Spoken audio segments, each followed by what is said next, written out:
Hey everyone, this is Josh. I'm coming to you from another lovely location along this amazing coastline of ours. We are at one of my favorite hotels along the beach here. Not very far from East London actually, only about 40 k's out. We're at Crawford's Beach Lodge. It is our kind of little annual wedding anniversary breakaway for my wife and I.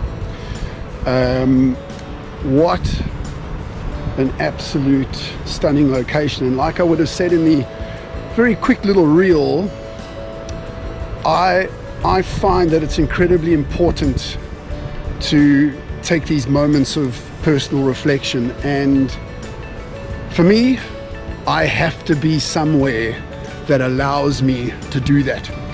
It allows me to kind of unclutter whatever's going on in my skull. And I tend to generally only find very few times to do that throughout the year. And being in hospitality, you know, after our kind of busy season ends, that's kind of when we're able to sort of take some time. I have found that life tends to get incredibly busy and incredibly challenging all the time, and I think especially if you are a parent, a husband, a wife, a mother, a father, an employee, you name it, at the end of the day, life just tends to move rather fast and rapidly, and if you're not careful, there's a lot that passes you by, and I'm incredibly guilty of that. I was taking a moment from Xoloco the other night. I really needed it. I've had a lot going on this year, business-wise. I've got a lot going on this year, family-wise. So I was really kind of getting lost in the weeds of what's happening. Everything was just moving really fast. So I had a moment where we were kind of sitting on this outside terrace area near, at Xoloco, outside my friend's cottage where we stayed. And it was a super clear evening, and the moon was kind of coming up over the ocean, and I just noticed how quickly the distance from between the horizon line and the moon was, you know, it was getting bigger at a fairly quick rate, and that kind of got me thinking. I actually wonder what the rotation speed of the Earth is. Now, stay with me here.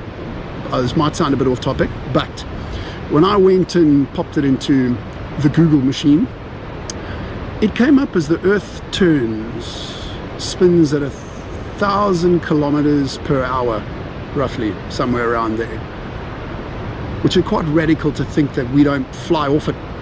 Now, obviously, there's a lot of science and everything else that goes to that, and our atmosphere and gravity that keeps us to the Earth, and that's why we don't even feel it moving. But it just got me thinking of how insignificant our problems and by and large we actually are in the greater scheme of things. I don't know if this is a part of it, but I started in my early teens I had this really kind of unhealthy relationship with food, where I wasn't eating to satiate my body or what I needed. I was just eating because it was there, and well, I wasn't happy. But there's another side to that I think, because I sort of lived then with my mom after the divorce, I think with her being the dominant parent in my life, I picked up a lot more, can you call it female attributes, I guess, than maybe most men would. And I think it put me in touch with my emotional side a lot sooner. And that has given me so much strength over time to help to identify who I am, what I do, why I do the things that I do, and how I react to certain situations. So I don't know, maybe it is that, maybe it isn't. But what I did learn from a really young age is that there is a lot of things, in fact almost everything that happens in life, that I'm totally not in control of. But the one thing I am in control of is choice. So if I allow a certain situation to make me feel a certain way, that's a choice I've made. So yes, we're not in control of most things, but we are in control of how we react to those things, how we allow ourselves to make those things make us feel. Once I kind of figured that out, it was very clear to me that if something negative is possibly happening to me today, there's a very high probability it's got to do with a choice or a decision that I made the day before or prior or even longer backwards in history.